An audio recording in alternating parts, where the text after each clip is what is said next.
We're on page Lamed Gimel in the Friedlander print. And for those who are using paragraphs, we're in paragraph Mem Dalet, paragraph 44. Ramchal says as follows on page Lamed Gimel, and what he is up to, as we said at the end of the shir yesterday, Ramchal has told us general principles about why God created the world, the tachlis of the Bria. One of them he discussed was Hatava, in order to bestow good on creation. And the other one he discussed was Yichud, to reveal his uniqueness. We spent a lot of time so far on Yichud. And yesterday the Neshama asked the Seichel, what is the purpose of creation? You started the discussion, you started the Daas Tevunos by telling me God created the world in order to be able to bestow good on people. And now you're telling me that the purpose of creation is for God to reveal his uniqueness, his yichud. And the Ramchal in the Daas Tevunos, the Seichel answers Neshama that the purpose of creation is the yichud.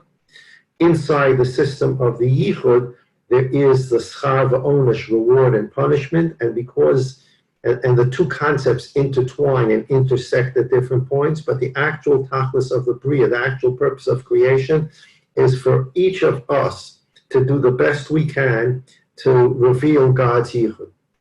And that's the purpose of learning Torah, and that's the purpose of doing mitzvahs, and that's the purpose of avoiding doing averos, is the gilui hayichud that Adam Harishon failed to do in that moment on the sixth day of creation, where he fell to the persuasion of the Nachash to experience what God called evil, instead of leaving it on the tree or on the ground, whether it was a stalk of wheat, whatever it was, just leaving it and walking away from it and saying, God is the sovereign, he told me not to eat from it. What he says is objectively true. I don't need to test it. I don't need to experience it. And Ra would have just been an idea in Adam Harishon's head.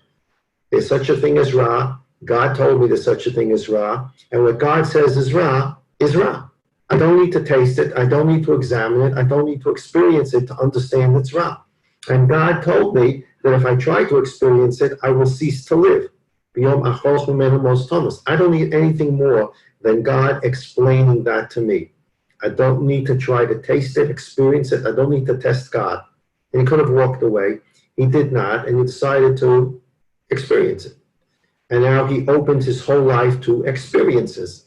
And so long as that idea is not corrected, that we need to experience. So if God said it, okay, so God said it. It may not be true, or it may have been true 2,000 years ago. Maybe it's not true today. Times change. Whatever the particular shtus that comes up is, whether it was never true, or yeah, it was true for those hillbilly types that were in the desert, but we're more advanced people today. We're so advanced that we can't even figure out in parts of the world what bathroom a man goes into, what bathroom a woman goes into anymore. And I say that with a great degree of hurt for those who follow these things, and because of the work I do in the afternoon as a lawyer, part of my job is to follow some of this. The United States Supreme Court this week put another nail in the coffin of the United States of America. There was three cases that came before the United States Supreme Court. Of course, to get to the Supreme Court, it has to work through the lower courts. You don't just take a case to the Supreme Court, it goes to a lower court, and then somebody feels the lower court made a mistake, they take it to the next level. And if they feel a mistake was made at the next level, sometimes they can get to the Supreme Court. The Supreme Court doesn't accept every case. It doesn't have to. It accepts the most important cases that it believes need to be decided. So it took three cases, and all three cases deal with transgender rights. And the court heard the lawyers argue the case, I guess, several months ago, and they wrote their decision, and they issued the decision, I believe, the day before yesterday. I believe the name of the decision is called Bastak. And it's a frightening kind of decision because you have there two quote-unquote conservative, well, nobody knows what conservative and liberal means anymore, If two conservative judges who joined in with the four liberal judges on the United States Supreme Court to make a majority of 6 and ruled that under Title VII is the law in the United States that was passed in 1964 that prohibits discrimination. And the Supreme Court said that Title VII includes the prohibition of discriminating against transgenders. So if Paul walks in one morning to your office and now he's Susan, you can't fire him. And one of the cases, I didn't read that there were 3 cases there. One of the particular cases was, I believe, it was a funeral home where one of the male employees decided he was going to become a woman and decided he was going to come to work dressed as a woman. Now, yeah, I don't believe he had any surgeries yet. He just decided he was going to begin the process by dressing as a woman. And this man is walking around a funeral home in women's clothing. And so his employer told him, you can't do this. Employer fired him. That's one of the 3 cases that came up to the Supreme Court. The Supreme Court said that's discrimination. You can't fire a person for that. So, you know, the Torah is like old-fashioned, so to speak. It's old-fashioned. And it doesn't deal with modern-day problems, chas v'sholom, and we need to modernize ourselves. Well, yeah, we've succeeded in modernizing ourselves to the point where we don't know what bathroom to use in a lot of places in the world because we don't know who's in there or what's in there, if he's in there, if she's in there. We don't know who's in there. And this is another nail in the coffin of the morality and ethics of the United States of America, which doesn't bode well for the country as a whole. So the Ramchal is telling us that Adam Rishon, on that moment, he had God-given truth. Do not eat from this tree. In fact, Adam, I call it Eitz Hadas Tov Ra. I'm adding the word Ra to it, Adam Rishon. I want to explain to you what this means. The Baruch Shalom explains to him what it means. And he even says, if you eat from it, you cease to live. Now, Adam Rishon had this explained to him. Adam Rishon never knew death. He had no father or mother that he saw die. So he didn't have a concept of death, but the Baruch Shalom explained it to him. And the Baruch Shalom said to him, listen, this is the absolute objective truth. Do not do this, because otherwise you cease to exist. Adam Rishon listened to the Nachash's argument and said, they're kind of interesting here. Maybe I ought to experience this. Maybe God's telling the truth. Maybe he's not. Maybe there's an alternative truth. Maybe there's alternative lifestyles. Maybe we should try this. And maybe if we don't try this, maybe we should let others try it so that we can have a free society. God's objective truth is not objective truth. Everybody decides what objective truth is for their own lives. And all this kind of shtuyot. All this shtuyot is what takes Mashiach and pushes him back 20 yards, 40 yards. It just pushes him back, these shtuyot. What brings him forward is the Gilui HaYichud. Listen, there's only one sovereign, only one master of the world that has the objective truth. And if you're going to tell me something that's inconsistent with that objective truth, I reject you and I reject what you're saying. So that was the concept of the Gilui HaYichud that we're working on. Now the Ramchal is saying to us, I want to now, instead of talking about general concepts, I want to break the concepts down into component parts, which we just spoke about in the Avodas Yom Kippur, the Bina. I want to take the big ideas, Yichud, and I want to break it down into its pratim, into its detailed component parts. And that's where we're moving into now in the Ramchal. So on page Lamed Gimel, the Ramchal says, "Nefayr zman helam hayichud ba'avodas adam uzman gila yichud v'kabolas hasar v'kesher b'neiim. V'anachnu ad ata dibanu b'chlal." Until now, the Ramchal says, we've spoken only in generalities. But now we've got to get to the basic details.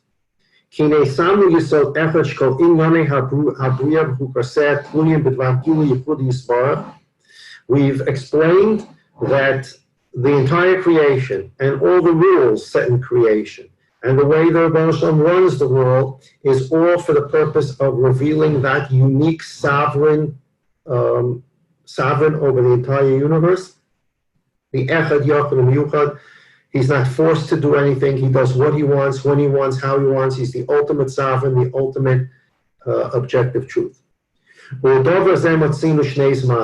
Let's now break this down into details. The idea of Gilui Yichud, the revelation of the Yichud, comes down to two separate time periods. Obviously, there's the pre-Gilui HaYichud, the time that we're living in, since Adam Harishon, that's 5,780 years, which we're working towards Yichud, but it's pre-Gilui HaYichud. And the second phase will be after the Gilui HaYichud occurs, Meher V'Yameinu. And it is between these two bookends, the prior to Gilui HaYichud and the Gilui HaYichud, in between those two bookends is the time that man can do his avodah, he can serve God by bringing about the Gilui HaYichud. And for that, man will receive reward. And now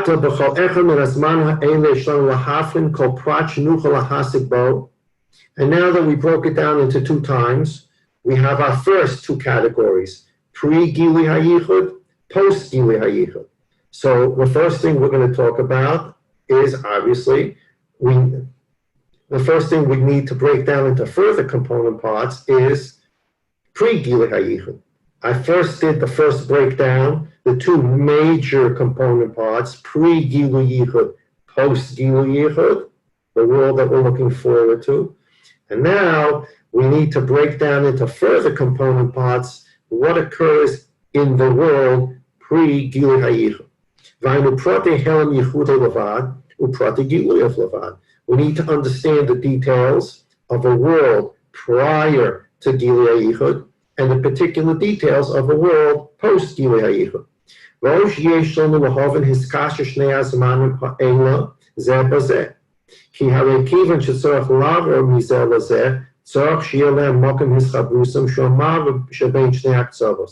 then there's a third thing we need to understand. We need to understand how you get from point A prior to Gilui HaYichud to the Gilui HaYichud. So we have two time frames, pre-Gilui Yichud, post-Gilui Yichud. Then we want to know the details of what goes on pre-Gilui Yichud, the details of what go on post-Gilui Yichud, and then we want another piece of information. How do I get from point A to point B, pre-Gilui Yichud to Gilui Yichud? Now let's go in order the Ramchal says. Let's go in some logical order here. The first issue that's going to come up, the first thing we need to understand is pre-Gilui Yichud.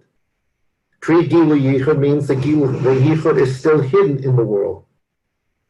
Right? People are still denying Yichud. People are still denying that God's the objective truth. People are still looking for alternative lifestyles and alternatives to the Torah, unfortunately.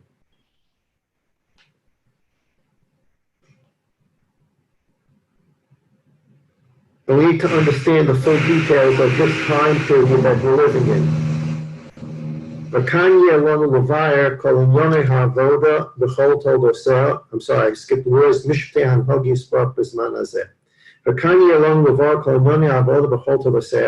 And in this component part, all the details of before Gilui HaYichud, we're going to need to understand what our work is to bring about the Gilui HaYichud. The Seichel said, the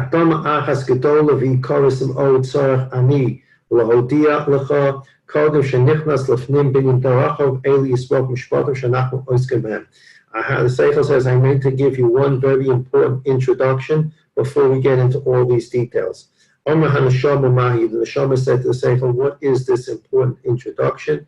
Friedlander wrote, as he did on many pages, he writes a caption to explain a summary of what the Ramchal is going to talk about. Hakdama, introduction, by Friedlander. We've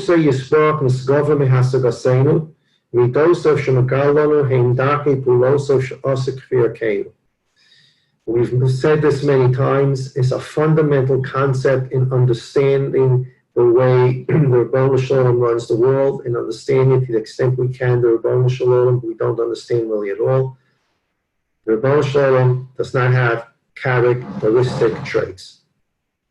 Even though we say certain things, and those things need to be explained, Baal Harachamim, and these kind of phrases come up in davening and slichos. Rebbeinu Shalom doesn't have characteristic traits like Chas v'Shalom, a human being. The Rebbeinu Shalom is the Rebbeinu Shalom. Everything that is in the world was created. When we talk about HaKadosh Baruch Hu's midos, the shlosh esrei midos, the 13 midos of compassion, they are not characteristic traits. This is clear in the Rambam, first parak Hilchos Yisod Torah.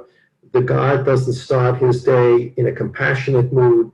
Then someone does something, he changes his mood to a more strict mood. Ani Hashem lo shanisi, the pasuk says. God doesn't change. He's not a human being. He doesn't go happy, sad, up, down. He doesn't have mood swings. He doesn't change his mind. He's a lo shanisi. And that's why he's called HaYehovah V'yeh. He was, is, and will be, all in one time. There's no changing there. Change is a human function. We change our minds. We change our moods. Forget about it. It has nothing to do with God.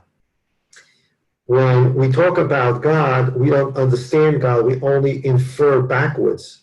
Because God has done certain things in the world, we infer backwards, therefore, that he has the ability to do certain things. He has the ability to do anything. And we don't understand that fully. But what we can understand is from what we see in the world, we infer backwards and we can say, oh, God has this unbelievable ability to do X, Y, Z. And that's a very important concept.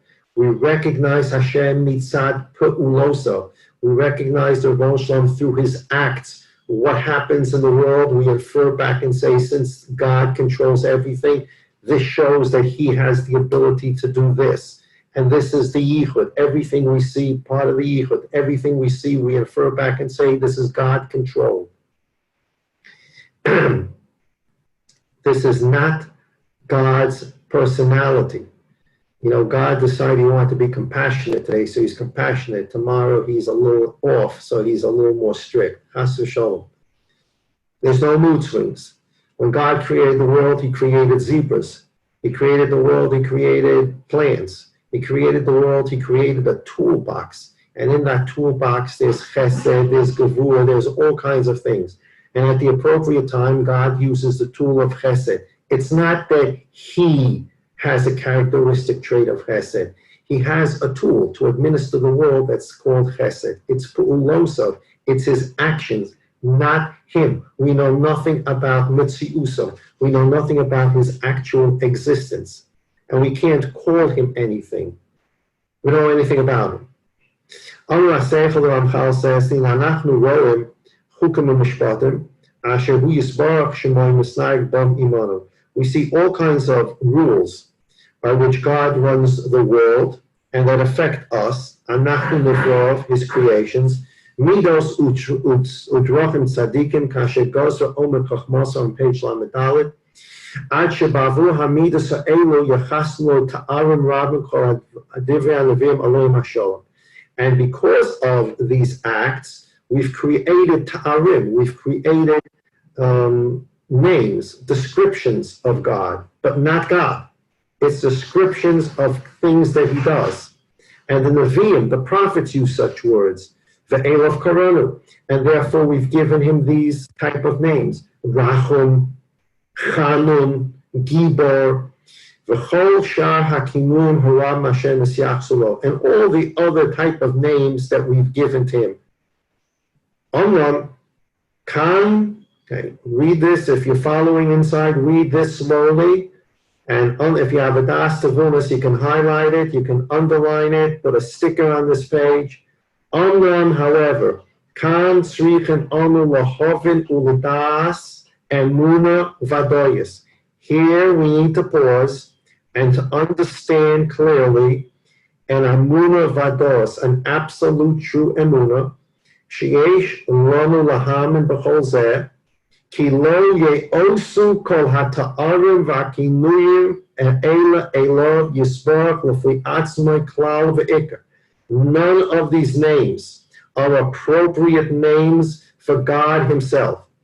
They are descriptions of things God does, but they are not God himself. Lo ye'osu kol hata'arim v'akinuyim ha'ela elo yisbarach l'fi atzmai klal v'ikar. They do not in any way describe God's essence in any way. Klal v'ikar. Basher ein kol ha'pu'ulas ha'ela pu'ulas she'ifal hu yisbarach kasher yifal ish lefi tiva v'kocho. Because what God does is not like a human being does something. When a human being does something, he's using his energy, he's using his hands, he's using his feet, he's using his eyes, he puts effort into it. When we talk about God, we're not talking about God's using his hands, his feet, he's putting great effort into it. A human being, so to speak, puts himself into something. We talk about that sometimes. He's so dedicated to the project, he put his life into it. God does not dedicate himself by putting his existence into anything. God exists independent of anything else that's going on. Rambam Perek Aleph Yisodei Torah, everything's dependent on God. God's not dependent on anything. He doesn't put himself into anything. He's separate and apart.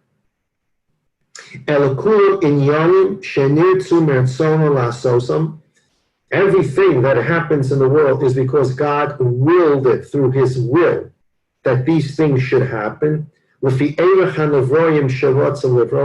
the level of creation. What is needed for creation? That's what God uses his tools to do. And it's only on the level of human beings. It's not as we call kol kocha.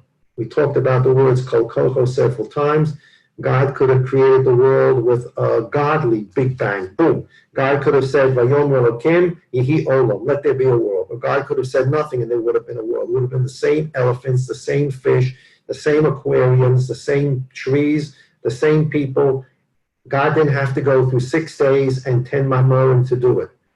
Why did he do it that way? Because he created a world of process, step by step, because step by step is something that we on our level can understand, and God wants us to understand creation for our benefit, as we talked about several times. So God did the process creation, not the boom creation, because boom creation, we wouldn't be able to study anything about what we're studying right now. It would be boom, there's nothing left to talk about. It's just a boom, it's just everything appeared. I have no idea how, I have no idea in what stages. But because Rebbeinu Shalom created a process world that we can study, because he wants us to study it, therefore, the whole world is created so that man can understand it. But God could have created a world, boom, and we wouldn't understand it. So what God created was a world where man has the ability to function in it on a human level, to understand it on a human level. This is not the godly level, and that's what we call, we talked about this earlier, say for the tzimtzum. The tzimtzum, according to Ramchal, doesn't mean that God withdrew into a place and left an open space. The tzimtzum, one of the tzimtzums means that God could have gone, boom, and everything would have been here. Instead, God harnessed, quote unquote, his power. God harnessed his kol yachol and said, I'm not going to do this in one shot, which I can.